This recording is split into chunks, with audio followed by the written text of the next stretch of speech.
میں بہت غریب انسان تھا۔ میرے گھر والے گاؤں میں رہتے تھے۔ کسب معاش کے لیے میں شہر آ گیا۔ مجھے ڈرائیونگ ہی آتی تھی، اس لیے ایک بنگلے میں ڈرائیور کی نوکری کرنے لگا۔ میرے مالک نے مجھے نوکری دینے سے پہلے ایک ہی بات کی تھی کہ وہ مجھے اپنی بیٹی کی گاڑی کے لیے ڈرائیور رکھ رہا ہے۔ اس لیے کہنے لگا اسے شرافت بہت پسند ہے، اس لیے آنکھ اٹھا کر کبھی میری بیٹی کی طرف مت دیکھنا۔ میں نے کہا آپ کو مجھ سے شکایت نہیں ملے گی۔ میں ایک پٹھان نوجوان تھا، خوبصورت بھی بہت تھا، لیکن یہ بات بھی سچ ہے کہ میری آنکھوں میں حیا بھی بہت تھی۔ میں نے کبھی مالک کی بیٹی کو دیکھنے کی کوشش نہیں کی تھی۔ زیادہ تر میں اپنے کام سے ہی کام رکھتا تھا۔ میں سے کالج چھوڑنے جاتا تھا، وہ پچھلی نشست پر بیٹھی مسلسل اپنے موبائل پر کسی سے بات کر رہی ہوتی تھی۔ امیر تھی تو مغرور بھی بہت تھی، کسی کو اپنے سامنے کچھ نہیں سمجھتی تھی، غریب کو تو بڑی حقارت کی نظر سے دیکھتی تھی۔ ایک بار لال بتی کے اشارے پر گاڑی روڈ پر رکی ہوئی تھی۔ ایک بوڑھا لنگڑا فقیر بیساکھی کے سہارے ہماری گاڑی تک پہنچا اور مالکن سے بھیک مانگنے لگا۔ اس بوڑھے نے بس ان کی گاڑی کے شیشے کے اندر اپنا ہاتھ پھیلایا تھا تاکہ مالکن اسے کچھ صدقہ خیرات دے دیتی، لیکن اس لڑکی نے اسے بری طرح سے دھکا دے دیا۔ وہ بیچارہ سڑک پر جا گرا تھا۔ پھر وہ لڑکی کھڑکی سے منہ باہر نکال کر مغلیات بکنے لگی، کہنے لگی تمہاری ہمت کیسے ہوئی میری قیمتی گاڑی کو گندے ہاتھ لگاتے ہوئے، یو بلڈی۔ میں اس لڑکی کی زبان سن کر ششدر سا رہ گیا تھا۔ وہ بوڑھا سڑک پر گرنے سے زخمی ہو گیا تھا۔ میرا دل اتنا سخت دل ہرگز نہیں تھا، اس لیے میں نے اپنی گاڑی کا فرنٹ ڈور کھولا اور نیچے اتر کر اس بوڑھے کو سہارا دے کر فٹ پاتھ پر بٹھا دیا۔ اپنی جیب سے 200 روپے نکال کر اسے تھما دیے۔ اپنی مالکن کے رویے کی معافی خود مانگ لی، لیکن میں نہیں جانتا تھا کہ میرا یہ عمل میرے لیے ایک دن عذاب بن جائے گا۔ وہ لڑکی تو مجھ پر چلانے لگی، کہنے لگی کہ تم کس کی اجازت سے اس فقیر کی مدد کو گئے تھے۔ بڑے خطرناک تیور سے اس نے مجھ سے پوچھا تھا۔ میں نے کہا یہ میرا ذاتی امر ہے، مجھے نہیں لگتا کہ یہ میری نوکری میں شامل ہے کہ میں اپنے ذاتی امر کے بارے میں جواب دوں۔ میں نے تو حق کی بات کی تھی، کیونکہ میں ان سے ملازمت کے پیسے لیتا تھا۔ اپنے ذاتی فیصلے میں میں خود مختار تھا، لیکن وہ لڑکی اس وقت تو چپ کر گئی، لیکن میں نہیں جانتا تھا کہ وہ مجھ سے ضد لگا بیٹھے گی۔ اس کے بعد تو اس لڑکی نے میرا جینا دھوبر کر کے رکھ دیا تھا۔ جب بھی گاڑی میں بیٹھتی کبھی کہتی تم گاڑی تیز چلاتے ہو، کبھی کہتی تمہیں گاڑی چلانے نہیں آتی، تم ضرور ایکسیڈنٹ کر دو گے، کبھی مال میں لے جاتی اور گھنٹوں بے فضول گھومتی رہتی۔ مجھے بھی مجبوراً اس کے پیچھے چلنا پڑتا۔ گھنٹوں مٹر گشتی کے بعد بھی کچھ نہ خریدتی تھی۔ وہ شاید میرا صبر آزمانا چاہتی تھی۔ میں اس لڑکی کی کسی بات کا جواب نہیں دیتا تھا اور یہ بات اسے اندر ہی اندر چپ کر رہ گئی تھی۔ ایک بار میں اسے کالج سے لینے گیا تو وہ کالج سے باہر ہی نہیں آئی۔ کافی دیر میں اس کا انتظار کرتا رہا، لیکن وہ کالج سے باہر نہیں آئی۔ سارا کالج خالی ہو چکا تھا، لیکن وہ نہیں آئی تھی۔ میں نے چوکیدار سے پوچھا تو وہ کہنے لگا کہ کالج میں کوئی لڑکی بھی نہیں ہے۔ یہ سن کر تو میں بری طرح سے گھبرا گیا تھا کہ وہ کالج میں نہیں تھی تو پھر کہاں تھی۔ مالک تو مجھ سے ہی پوچھیں گے، کیونکہ مجھے صرف اسی لڑکی کے لیے ہی رکھا گیا تھا۔ میں صبح خود اسے کالج کے گیٹ کے پاس چھوڑ کر گیا تھا۔ میں نے اس لڑکی کے نمبر پر کال کی تو اس کا نمبر آف تھا۔ میں بے حد پریشان سا ہو گیا تھا۔ میں نے سوچا کہ مالک کو فون کر کے بتا دوں۔ ابھی میں مالک کا نمبر ملانے لگا تھا کہ ایک گاڑی میرے برابر میں رکی۔ وہ لڑکی اس گاڑی سے مسکراتے ہوئے نیچے اتری تھی۔ اس کے ساتھ ایک چھچورا سا لڑکا بھی تھا، فرنٹ سیٹ پر بیٹھا ہوا تھا۔ وہ لڑکی اس گاڑی سے اتر کر اپنی گاڑی میں بیٹھ گئی۔ میں نے فرنٹ سیٹ سنبھالتے ہی اس لڑکی سے اس لڑکے کے بارے میں دریافت کیا۔ وہ میرے سوال پر بپھٹ سی گئی، کہنے لگی اپنی اوقات مت بھولو، نوکر ہو نوکر ہی بن کر رہا کرو۔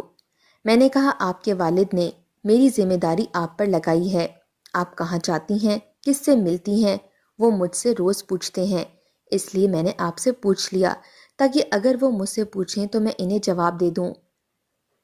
میری بات سن کر اس کی رنگت اڑی تھی، کہنے لگی تم میری جاسوسی کرتے ہو۔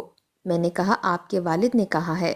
میری بات سن کر وہ کچھ بدحواس سی ہو گئی تھی، اور میری بات جھوٹ بھی نہ تھی۔ اس کے والد نے مجھ سے یہی کہا تھا میں اس کی بیٹی کی ہر بات اسے بتاؤں کہ وہ کہاں جاتی ہے، کس سے ملتی ہے۔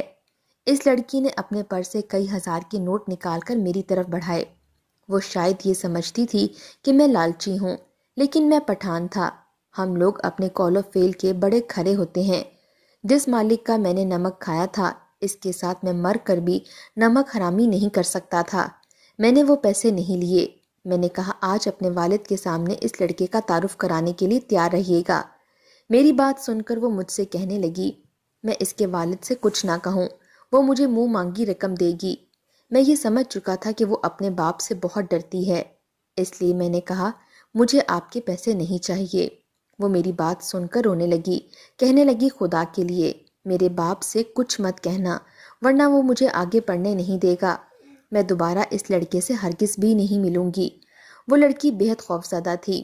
میں نے کہا ٹھیک ہے، آپ اگر وعدہ کرتی ہیں تو میں مالک سے کچھ نہیں کہوں گا۔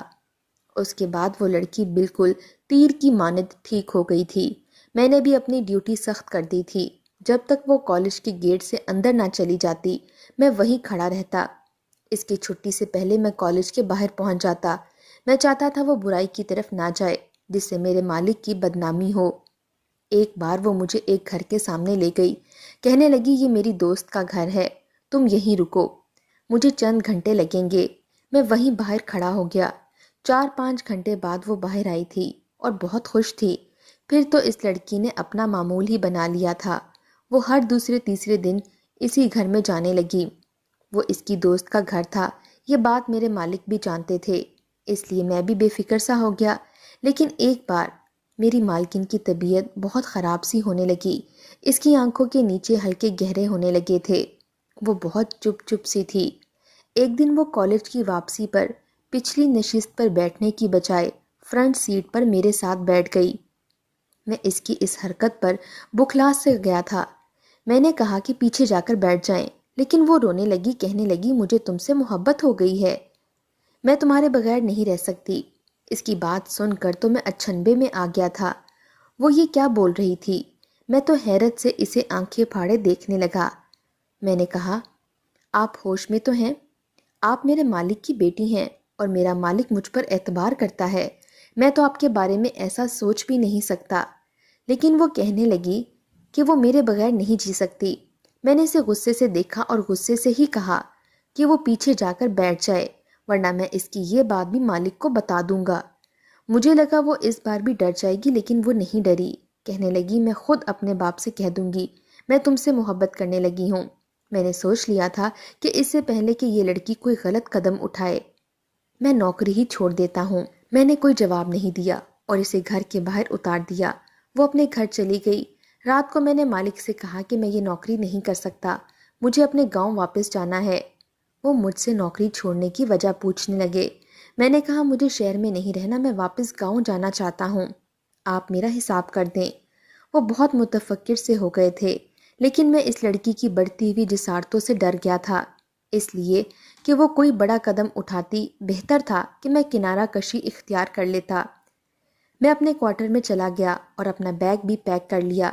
میں رات کو سو رہا تھا جب میری کوارٹر کا دروازہ کھٹکا۔ میں نے جب دروازہ کھولا تو میرے مالک باہر بدحواس سے کھڑے تھے، کہنے لگے میری بیٹی کی طبیعت بہت خراب ہو رہی ہے، اسے ابھی ہاسپٹل لے جانا پڑے گا۔ میں بھی سن کر پریشان سا ہو گیا تھا۔ میں نے فوراً سے گاڑی کی چابی لی اور گاڑی سٹارٹ کرنے لگا۔ اتنی دیر میں ملازمین کے سہارے وہ بھی گاڑی تک پہنچ گئی۔ وہ اپنا پیٹ پکڑے بری طرح سے تڑپ رہی تھی۔ میرے مالک بھی اس کے ساتھ پچھلی نشست پر بیٹھ گئے۔ میں نے خالی سڑکوں پر تیزی سے گاڑی بھگائی تھی۔ تیزی سے ہاسپٹل پہنچا تھا۔ اسے ویل چیئر پر بٹھا کر اندر لے جایا گیا۔ کچھ دیر بعد جو خبر لیڈی ڈاکٹر نے سنائی تھی، اس نے تو ہمارے جسم سے جان ہی نکال دی تھی۔ وہ لڑکی پریگننٹ تھی۔ میرے مالک تو سن کر ہی سینہ پکڑ کر کرسی پر بیٹھ گئے۔ میں بھی حیران تھا کہ میری سخت نگرانی کے باوجود یہ کیسے ممکن تھا۔ لیڈی ڈاکٹر نے میرے مالک کو اندر بلایا۔ وہ اندر کمرے میں چلے گئے جہاں ان کی بیٹی موجود تھی۔ کچھ دیر بعد جب وہ کمرے سے باہر آئے تو بے تحاشا غصے میں تھے۔ انہوں نے آتے ہی میرے منہ پر تھپڑ مار دیا۔ مجھے ان کی اس قسم کے رد عمل پر حیرت ہوئی تھی۔ وہ مجھے گریبان سے پکڑ کر جھنجھوڑنے لگے، کہنے لگے تمہیں میں نے اپنی بیٹی کی عزت کا محافظ بنا کر رکھا تھا اور تم نے اسے برباد کر دیا۔ کیوں تم نے میری بچی کے ساتھ یہ گھنونا کھیل کھیلا؟ میں تو یہ سن کر ہی ششدر سا رہ گیا تھا۔ میں نے کہا یہ جھوٹ ہے، میں نے ایسا کچھ بھی نہیں کیا، لیکن میری انہوں نے ایک بات بھی نہیں سنی تھی۔ کہنے لگے بکواس بند کرو، میری بیٹی کو تم ڈراتے دھمکاتے رہے ہو کہ وہ تمہارا گناہ کسی کو نہ بتائے، میں تمہیں زندہ نہیں چھوڑوں گا۔ میں رونے لگا۔ میں نے کہا میں نے اس لڑکی کو کبھی میلی آنکھ سے بھی نہیں دیکھا، لیکن وہ شخص میری کوئی بات بھی سننے کو تیار نہ تھا۔ پھر اس لڑکی نے یہ کہا کہ وہ مجھ سے محبت کرتی ہے، مجھ سے شادی کرنا چاہتی ہے۔ میرا مالک اپنی بیٹی کو بھی برا بھلا کہنے لگا۔ اس نے زبردستی میرا نکاح اپنی بیٹی سے کروا کر اسے بھی اپنے گھر سے نکال دیا اور اسے کہا کہ دوبارہ کبھی لوٹ کر میرے پاس مت آنا۔ میرا جی چاہا اس لڑکی کا گلا دبا کر اسے مار ہی ڈالوں، لیکن وہ بہت رو رہی تھی۔ مجھے اسے روتا دیکھ کر بھی نفرت سی محسوس ہو رہی تھی۔ میں نے کہا تم نے میرے ساتھ یہ کیوں کیا؟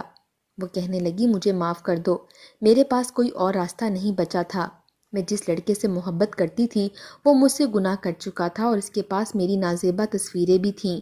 وہ مجھے بلیک میل کر کے اپنے پاس بلاتا تھا اور مجھ سے بدکاری کرتا تھا، لیکن جب اسے یہ پتا چلا کہ میں امید سے ہوں، وہ مجھے چھوڑ کر چلا گیا۔ میں نے اس بچے کو ختم کرنے کے لیے ایک دوا کھائی تھی، لیکن پھر بھی یہ بچہ ٹھیک ہے، اور اگر میں نے حمل کو ضائع کرنے کی ادویات مزید کھائیں تو میں مر جاؤں گی۔ یہ بچہ میرے لیے بہت بڑی مجبوری بن گیا ہے۔ میں اگر یہ بات اپنے والد کو بتا دیتی تو وہ مجھے اکیلی کو گھر سے نکال دیتے۔ میں بالکل بے آسرا ہو چکی ہوں، خدارا مجھے معاف کر دو۔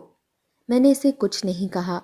وہ کہنے لگی تم مجھے جیسا بھی رکھو گے میں رہ لوں گی، کوئی شکوہ نہیں کروں گی۔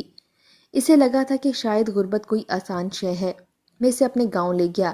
میری والدہ اور گھر والے اسے دیکھ کر مجھ پر برسنے لگے کہ تم نے کیوں غیر ذات میں شادی کی ہے۔ ہمارے ہاں ایسی شادی کو معیوب سمجھا جاتا تھا۔ نہ تو میرے گھر والے اسے قبول کرنے کو تیار تھے اور نہ ہی وہ بھرے گھر میں رہنے کی عادی تھی۔ میری ماں مجھے صاف کہنے لگی کہ طلاق دے کر اسے چلتا کرو، تمہاری منگنی تمہارے چاچا کے گھر بچپن سے طے ہے، ہم تمہاری شادی وہیں کریں گے۔ لیکن میں نے انکار کر دیا اور اس لڑکی کو لے کر دوسرے شہر چلا گیا۔ ایک کمرے کا کرائے کا مکان لیا اور ایک بنگلے میں ڈرائیور کی نوکری پر لگ گیا۔ میں نے شادی تو اس سے کر لی تھی لیکن اسے چھوا نہیں تھا۔ میرا دل اس بات پر آمادہ نہیں ہو رہا تھا۔ اپنی تنخواہ میں اسی کے ہاتھ میں رکھ دیتا تھا۔ اس نے یہ کیا کہ کھانا بنانا سیکھ لیا تھا، جیسا تیسا بناتی میں چپ چاپ کھا لیتا۔ 9 ماہ بعد اس کی بیٹی پیدا ہوئی۔ اس وقت مجھے معلوم ہوا کہ ناجائز اولاد کو اپنانا کتنا صبر آزما عمل ہے۔ وہ بچی میرے ہاتھوں میں تھی اور میرے ہاتھ بری طرح سے کانپ رہے تھے۔ میری بیوی مجھ سے کہنے لگی مجھے اس بچی سے نفرت ہے، اس کے باپ نے میرے ساتھ بدکاری کی ہے، گناہ کیا ہے، میں اسے کبھی نہیں پالوں گی، اسے کچرے میں پھینک دو۔ میں جب اسے دیکھوں گی مجھے خود پر کیا گیا ظلم یاد آئے گا، اور میں یوں تھا جیسے پتھر کا مجسمہ۔ ایک نومولود معصوم سی بچی میرے ہاتھوں میں رو رہی تھی۔ میرا دل اتنا سخت اور پتھر کا نہ تھا کہ اسے کچرے دان میں ڈال کر کتے بلیوں کی خوراک کا سامان بناتا اور وہ اس معصوم کو نوچ نوچ کر کھاتے۔ میں ایسی صفاکی ہرگز بھی نہیں کر سکتا تھا۔ ایک یہ خیال بھی آیا کہ لوگ اپنا گناہ چھپانے کے لیے کیسے ایک معصوم زندہ وجود کو کچرے کے ڈھیر میں ڈال کر ایک مطمئن زندگی جی لیتے ہیں۔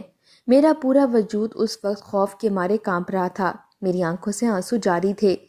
میں نے اس روتی ہوئی بچی کو سینے سے لگا لیا۔ عجیب بات یہ تھی کہ وہ بچی میرے ساتھ لگ کر چپ سی ہو گئی۔ میری بیوی مجھ سے کہنے لگی کہ اسے کیوں اپنے ساتھ لگا رہے ہو، اسے مار ڈالو ورنہ اسے دیکھ دیکھ کر میں پل پل اذیت میں گزاروں گی۔ میں نے کہا میں اتنا سخت دل نہیں ہوں کہ ایک زندہ وجود کو جانوروں کا نوالا بنا دوں۔ جب میں تمہارے گناہ کے ساتھ تمہیں اپنا سکتا ہوں تو یہ بچی تو بہت معصوم ہے، اسے کیا پتا کہ وہ گناہ کی پیداوار ہے۔ میں اسے عزت کی زندگی دوں گا اور باپ کا نام بھی۔ میری بیوی یہ سن کر چپ ہو گئی تھی، لیکن اسے پیار نہیں کرتی تھی۔ میں نے اپنی بیوی کو قبول کر لیا تھا، لیکن وہ ایک ناشکری عورت تھی۔ کہنے لگی تمہاری قلیل تنخواہ سے میرا گزر بسر نہیں ہوتا، ایسا کرو تم دبئی چلے جاؤ، وہاں ٹیکسی چلانے کے پیسے درہم میں ملیں گے اور گھر چلانا بھی آسان ہو جائے گا۔ میں نے اپنی ڈیوٹی بڑھا دی لیکن وہ ہر وقت رونے ہی روتی رہتی تھی۔ کہنے لگی میں نے مجبوراً تمہیں قبول کیا تھا، لیکن مجھے نہیں معلوم تھا کہ مجھے ایسی زندگی جینی پڑے گی۔ میں اپنے باپ کے پاس واپس چلی جاتی ہوں، وہ شاید مجھے قبول کر لے۔ میں ایسی تنگی والی زندگی نہیں جی سکتی۔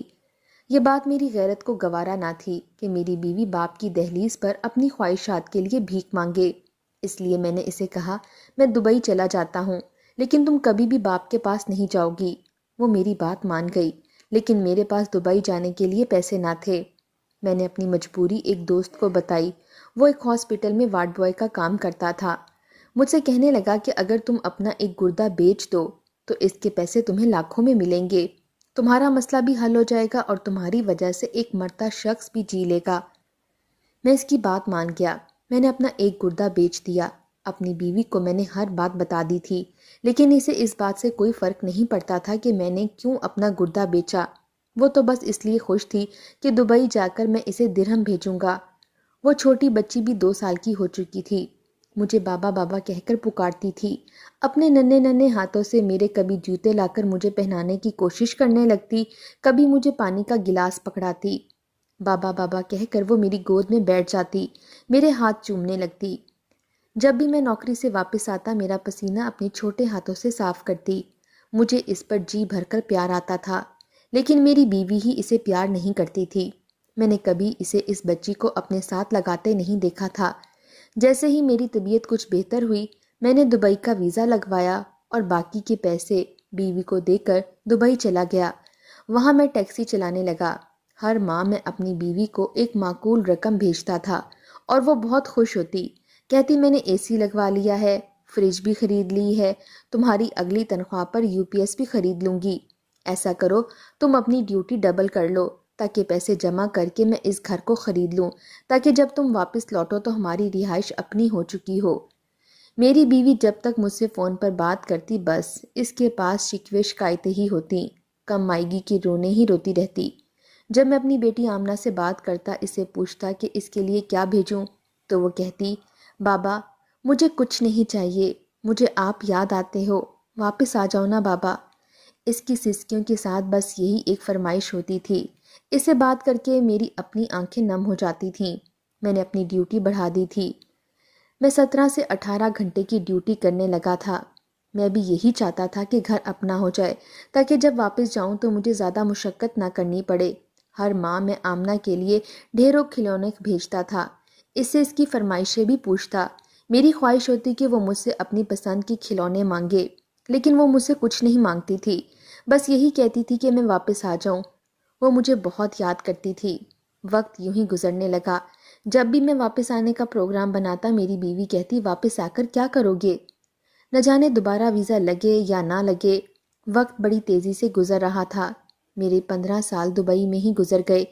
ایک بار میری بیٹی کا روتے ہوئے مجھے فون آیا، کہنے لگی، بابا خدا کے لیے واپس آ جاؤ، ورنہ میری ماں مجھے… ابھی اس نے یہ کہا ہی تھا کہ فون بند ہو گیا۔ میں نے اس کے بعد بہت بار فون کیا، لیکن فون کوئی بھی نہیں اٹھا رہا تھا۔ مجھے چین نہیں آ رہا تھا، اس لیے میں نے بھی پاکستان جانے کا فیصلہ کر لیا۔ میں واپس پاکستان آیا تو اچانک ہی گھر پہنچا تو جو منظر مجھے دیکھنے کو ملا، میری روح ہی کانپ گئی تھی۔ میری 17 سالہ بیٹی رو رہی تھی۔ اس کی حالت دیکھ کر میرا دل کسی نے مٹھی میں لے کر مسلا تھا۔ میری بیوی اس کی بگڑی حالت دیکھ کر ہنس رہی تھی، کہنے لگی، آج میرے دل میں ٹھنڈک اتر گئی ہے۔ میں نے اپنے اوپر ہونے والی زیادتی کا بدلہ لے لیا۔ جو کچھ تمہارے باپ نے میرے ساتھ کیا تھا، آج میں نے تمہارے ساتھ کر دیا۔ میرے ہاتھ میں پکڑے بیگ میرے ہاتھ سے چھوٹ کر گر گئے۔ آہٹ سے وہ دونوں میری طرف دیکھنے لگیں۔